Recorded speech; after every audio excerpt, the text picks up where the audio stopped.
दोस्तों, एक नगर में एक महान बौद्ध भिक्षु रहा करते थे। वे बहुत ज्ञानी और शांत स्वभाव के थे और यही उनकी विशेषता भी थी। एक बार की बात है, बौद्ध भिक्षु नगरवासियों को उपदेश दे रहे थे।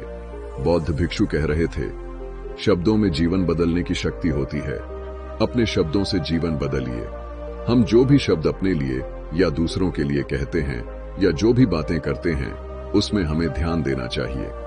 इतना कहकर बौद्ध भिक्षु ने अपना उपदेश समाप्त किया और वहां से चले गए। एक दिन वे बौद्ध भिक्षु एक मार्ग से होकर गुजर रहे थे। उसी मार्ग से एक युवक भी गुजर रहा था। उस युवक ने जब उन बौद्ध भिक्षु को देखा तो वह जोर जोर से हंसने लगा और कहने लगा, अरे साधु महाराज, आप तो ढोंगी हैं। आपके उपदेशों में यह कहने से कि शब्दों में बड़ी ताकत है, आपकी बात सत्य नहीं हो जाएगी। यह सब सिर्फ बातें हैं। भला ऐसे कैसे हो सकता है कि शब्दों से हमारा जीवन बदल सकता है? उस युवक की सारी बातें बौद्ध भिक्षु ने ध्यानपूर्वक सुनी और फिर मुस्कुराते हुए उससे कहा, बेटा, नाद से ही तो यह दुनिया प्रकट हुई है और अच्छे शब्दों के पीछे भी नाद होता है जो पूरा जीवन बदल देता है। बौद्ध भिक्षु आगे बोले, मैं तुम्हें अपने अनुभव से बता रहा हूं, लेकिन फिर भी अगर तुम्हें यकीन न हो तो तुम इसे खुद आजमा कर देख सकते हो। भिक्षु की बात सुनकर युवक थोड़ा गंभीर हो गया। उसने काफी देर तक विचार किया, फिर बोला, हे गुरुवर, अगर ऐसी बात है तो मेरे साथ चलिए। मेरा छोटा भाई है, उसे न जाने क्या हुआ है। वह कुछ नहीं करता, 3 वर्षों से यूं ही पड़ा हुआ है। उसकी उम्र 25 वर्ष है।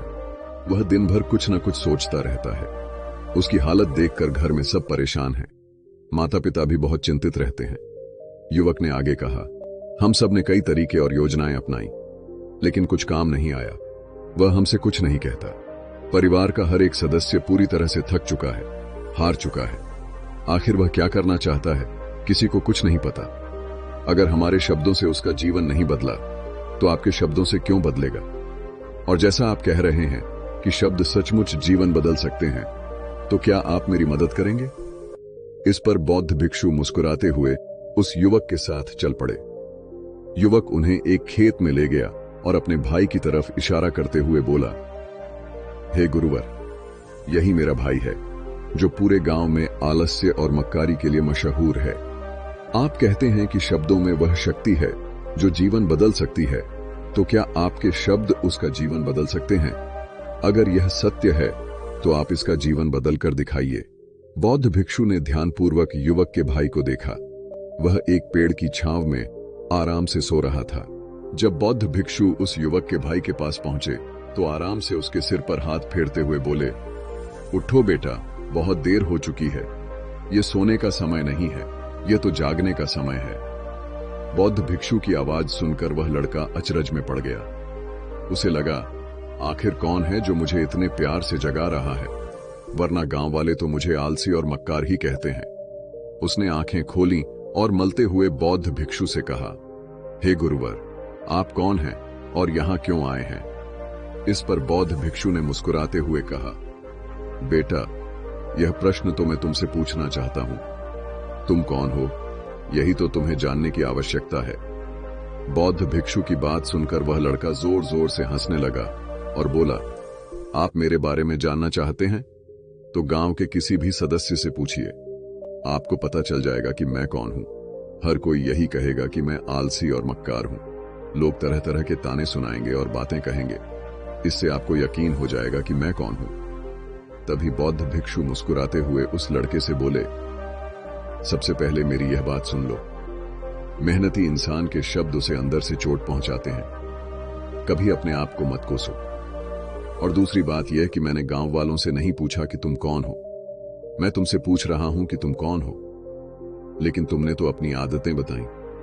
आलस तुम्हारी पहचान नहीं है। यह तुम्हारी आदत हो सकती है, पर इंसान की आदतें खराब होती हैं, इंसान नहीं।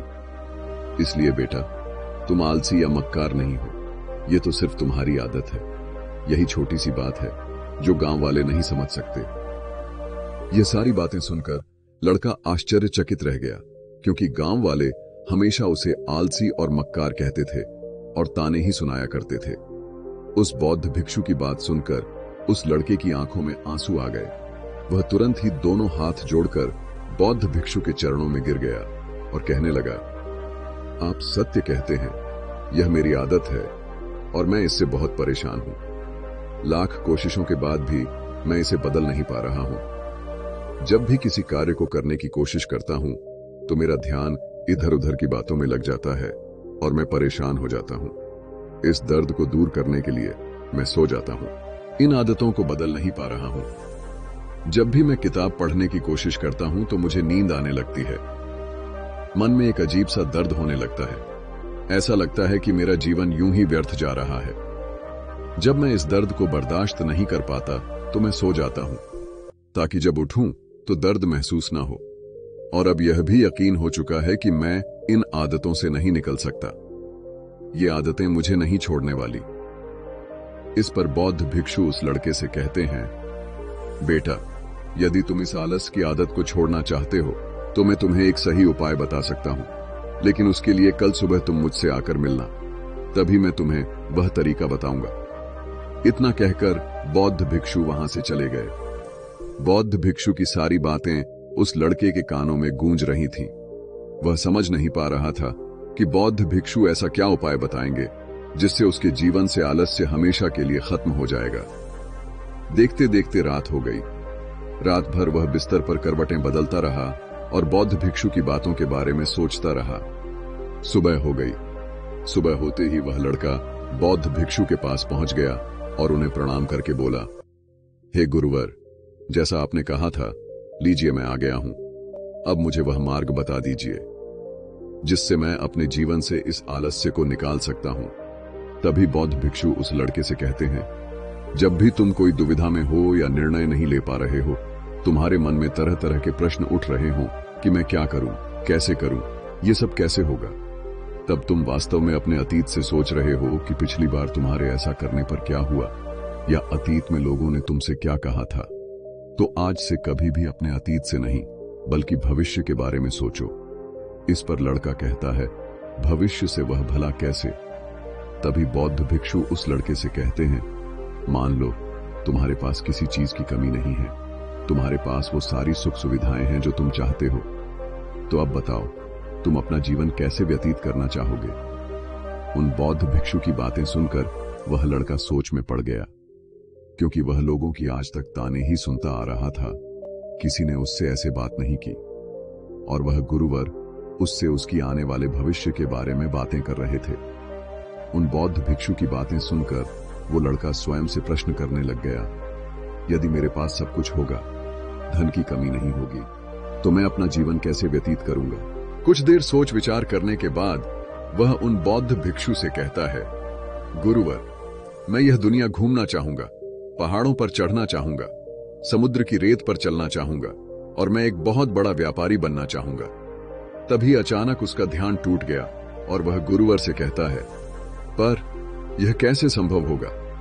मेरे मात्र सोच लेने से यह सब पूरा नहीं होने वाला। ऐसा कहते ही अतीत में बीती हुई सारी घटनाएं उसकी आंखों के सामने से गुजरने लगी और एक बार फिर से वह निराश होने लगा। अब यह सोचने लगा कि मेरे पास तो पैसे ही नहीं हैं, तो मैं भला व्यापार कैसे कर सकता हूं, और न मेरे पास कोई व्यापार करने का अनुभव है। इस पर बौद्ध भिक्षु उस लड़के से कहते हैं, हर रात अपना लक्ष्य कागज पर लिखो और उसे अगली सुबह पूरा करने की पूरी कोशिश करो। जो भी कार्य तुमने लिखा हो उसे उसी दिन पूरा करने की हर मुमकिन कोशिश करो। इस पर लड़का कहता है, ठीक है, आप सही कह रहे हैं, लेकिन जब मैं सोचने लगता हूं तो बहुत बेचैन हो जाता हूं। तरह तरह के विचार मन में उठने लगते हैं और विचारों को शांत करने के लिए मैं सो जाता हूं ताकि वो विचार मुझे परेशान न करें। इस समस्या का समाधान करते हुए वो बौद्ध भिक्षु उस लड़के से कहते हैं, बेटा, अंतर्मन की चाल को पकड़ो और शब्दों की मदद से नया भविष्य बनाओ। इस पर वह लड़का कहता है, ये कैसे संभव होगा? तो गुरुवर मुस्कुराते हुए कहते हैं, कैसे होगा यह सवाल नहीं, एक डर है जो तुम्हें अगला कदम लेने से रोक रहा है। तुमने देखा होगा, जैसे ही हम अपने अंतर्मन को दोष देते हैं, बुरे शब्द कहते हैं, तो वह अंतर्मन में जाकर बैठ जाता है। जैसा हम पूरी भावना के साथ सोचते हैं, वैसा ही हम बनते चले जाते हैं।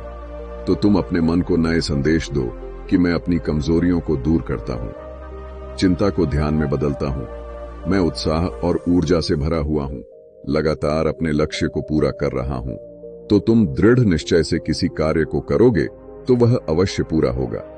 इतना कहकर बौद्ध भिक्षु ने कहा, अभी तो इस गांव से जा रहा हूं, बाद में आकर तुमसे मिलता हूं। ऐसा कहकर वह वहां से चला जाता है। इस पर वह लड़का कहता है, आप सही कह रहे हैं गुरुवर, अब मैं अपने सारे काम दृढ़ निश्चय से पूरा करने की कोशिश करूंगा। ऐसा कहकर वह लड़का वहां से चला गया। इसके बाद वह बाजार जाकर लोगों को ध्यान से देखने लगा। वे सभी लोग क्या काम कर रहे हैं, कौन सा सामान लोग ज्यादा खरीद रहे हैं। वह लड़का रोज बाजार आता और लोगों को ध्यान से देखने लगता, व्यापार के सभी क्रियाकलाप को समझने की कोशिश करता।